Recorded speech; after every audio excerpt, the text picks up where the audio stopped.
Is this thing on? Can we just test the mic? Okay, I think it's working. Hello, my name is Harry and welcome to my first video on this YouTube channel where we're going to talk all things gardening, interior design, arts and culture and lifestyle. I watch quite a lot of stuff like this on YouTube and I thought it was about time I gave something back. So this is my channel. Welcome. Thank you so much for joining me. I have loved YouTube for many years. I've been watching it for over 10 years and I just felt like now was a good time to showcase some of the things that I get up to. I've got lots of different hobbies around gardening, as I said, interior design, lifestyle, so I just fancied giving it a go.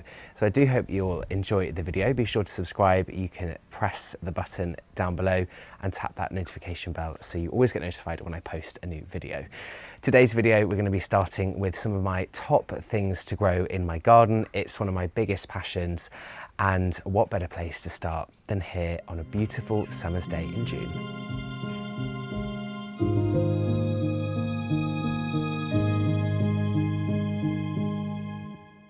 I thought we'd start the video discussing one of my absolute favourite plants in my garden, and that is my roses. I'm just obsessed with them. I think they're the most beautiful flower. I think they bring so much joy in your garden, and I think they're one of the best value plants you can have because they have really, really spectacular displays. You can bring them into the house, you can have cut flowers, and I think also they're just really pretty, which I think a lot of gardening, we get really bogged down in the detail, but I think with these, I just like them because I like them. I think they're pretty, and I think that's the most important thing. So this rose here is a David Austin rose, and it's called the Ancient Mariner, which I think is named after a poem. And it just is so pretty to me. A pink rose, a lovely pale pink. You've got these really pretty rosettes of petals inside, and I just think it's so pretty. I gave this a really, really hard prune last year because it was getting really a bit out of control, and the shape it was growing in I thought was quite ugly. So I cut it right back to about 30 centimeters so it could put out some new growth. And this is the new growth that it's put out this year. And as you can see, it's doing pretty well. It smells nice too. I think roses are so versatile, and I truly think there's a rose for any garden. The rose behind it is a rambling rose called Ghislaine de Feligonde, and that has a totally different growing habit. This rose is a shrub rose, so it just kind of forms a nice mound in the border. The rose behind, you can climb up walls, you could use it up an obelisk. It's very, very vigorous though, so I would say really you need a big, big wall for it. And it's also a repeat flowering rose. So both of these roses have several different flowering phases throughout the summer. Some roses you can buy only come out once a year in this period we're in now, this mid-June period.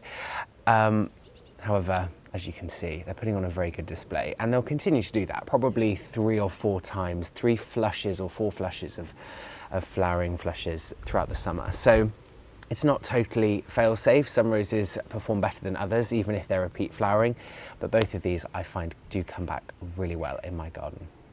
One of my favourite perennials to use in the garden is this Nepeta 6 Hills Giant. Now, a perennial is something that comes back every single year, but it dies down over the winter. So above ground, there's nothing. It's just the roots under the ground, and then in the spring, the new growth fully emerges. Whereas roses are above the ground all year round, even if they lose their leaves, and they generally look a little bit like sticks.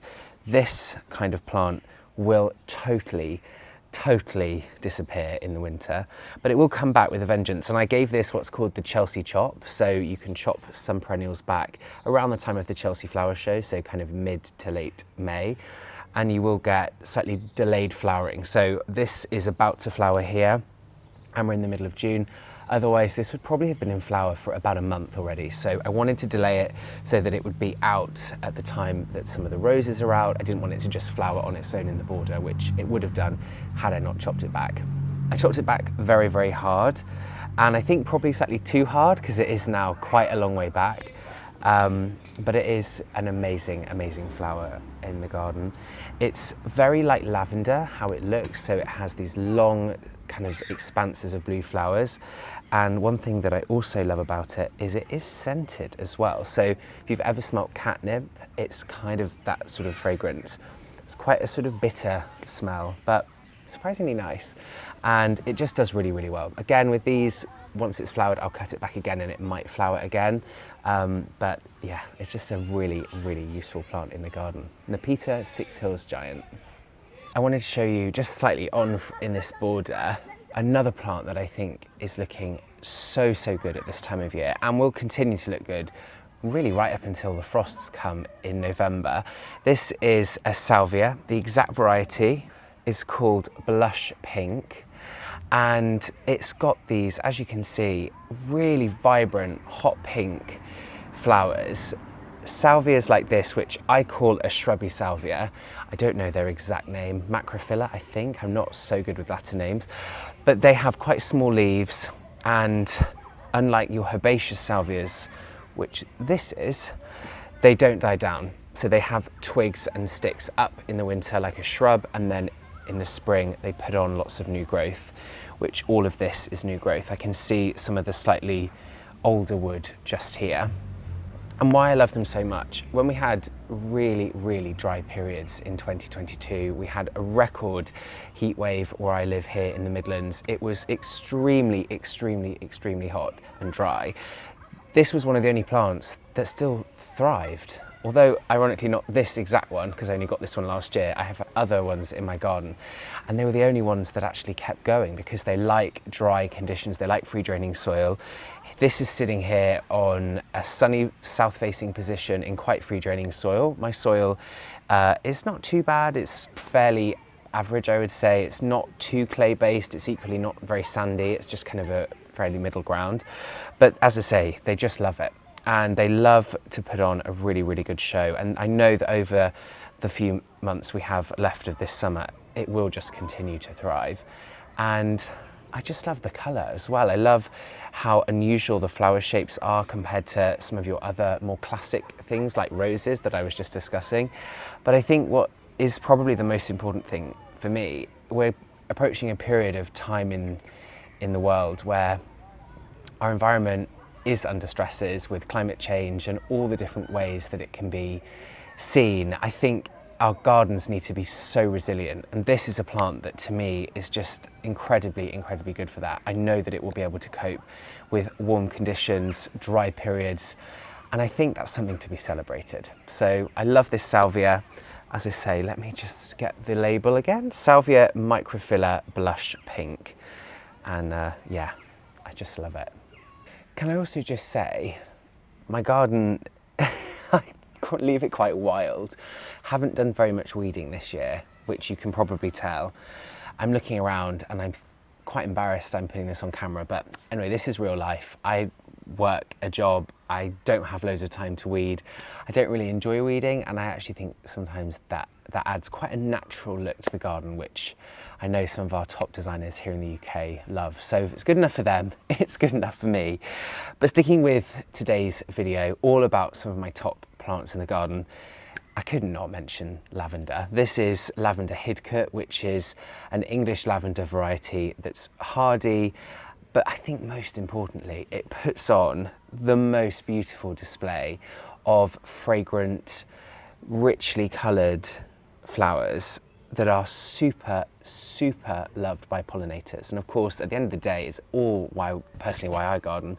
A lot of it is because I just love seeing the bees here. And when this is in full flower, it's just about to flower. I can see some of these flowers here are just about to form.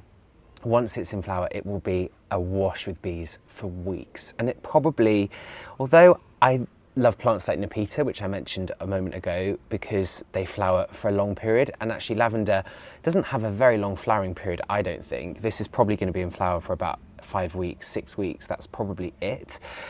It's here on an east-facing wall, so it gets baked in sunlight in the morning. I think even despite the fact it doesn't flower very long, it's still such an incredible flower, because you do get this wonderful wash of colour, and particularly against a rose. Now this rose has mostly finished flowering. This is David Austin, the Generous Gardener, which in my garden actually doesn't perform that well. It's a little bit unhealthy. It always looks lovely for the first few weeks of June, and then it does sort of start to lose some of its magic. But the combination of that pale pink rose and this beautiful rich blue, I think you can't beat. And Lavender Hidcote particularly is why I grow this lavender particularly, is because we get that amazing deep blue flower and that fragrance. I mean, even if you just brush past it or even near to it while it's growing, you get that incredible fragrance. And all over the winter as well, it does sit above ground. I usually cut this back in around August, late August, and you get these lovely silver mounds that last all winter. So I think it's a good thing. It's also useful for this spot. This is a very narrow border by the house. It's probably only about this wide. It's quite small. I didn't want to have lots of scratty little perennials in here. I didn't want to have roses. I wanted something that was easy, that could form a hedge and would put up with poor soil by the house, that would also put up with quite a dry environment. And as you can see, it's doing really well. I couldn't do a video of my favourite plants in the garden at this time of year without just talking about peonies. They are so beautiful. This is a variety called Bernhardt, which is just that classic pale pink, beautiful peony. And it's put on a really good show this year. Last year in my garden, I felt like it was getting really crowded, really swamped in this border. I took a few things away around it because peonies, to my knowledge, don't like to be really swamped by things. And so here it is this year. It's looking absolutely spectacular. They do have a short flowering window. This won't be in flower for much longer, but I think, to me, it doesn't matter. That just gives you such an incredible performance. They don't really have a fragrance, but they are so stunning. If you could have a whole hedge of them, they would look spectacular. And in this border here, they do really well. Even as they fade, I think they have a real beauty about them, with these very long flowering stems and that lovely pale pink ruffly middles. You can get lots of different varieties of peonies, lots of different colours. I've got some much more dark pink ones, but against the lush green foliage of this border, and against here, Alchemilla mollis, it's not on my list for my top favourites, but it is definitely in my top 10. And I love that combination of the pale pink here, you've got the rich green around it, and then this lovely kind of limey, yellowy, greeny colour as well. I don't really think you can go wrong with that. So we've mentioned so far on the list roses, Nepeta, we've got lavender, and we've got peonies. A hardy geranium has got to be on this list for value for money, incredibly long flowering periods. Ironically though, this one actually only flowers once, but most of them flower constantly throughout the summer, and they just look so beautiful. This one here, which is called Cloud 9, has just got this beautiful pale blue, slightly purpley flower, which also has this really interesting foliage here. It's very deeply cut foliage, and it just looks so good. It does well here in quite a crowded position in the border, getting not loads of sunlight here. It probably averages, I would say, roughly part sun, part shade, and I just love it. I've got it paired here with a pale pink rose. This is David Austin Sceptred Isle, and I just love how it looks alongside it. I think it just really brings so much with that wonderful pale blue, almost icy colour against, again, this classic pale pink. You'll see this a lot in my garden. I love blue and pink together. It's my absolute favourite colour combo, and I just don't think you can go wrong with it. I really hope you've enjoyed this video. Thank you so much for watching, and if you like what you've seen, you can subscribe to my channel. Just hit the button below and press the bell so you're always notified about every video that I post. Thanks so much, and I'll see you next time.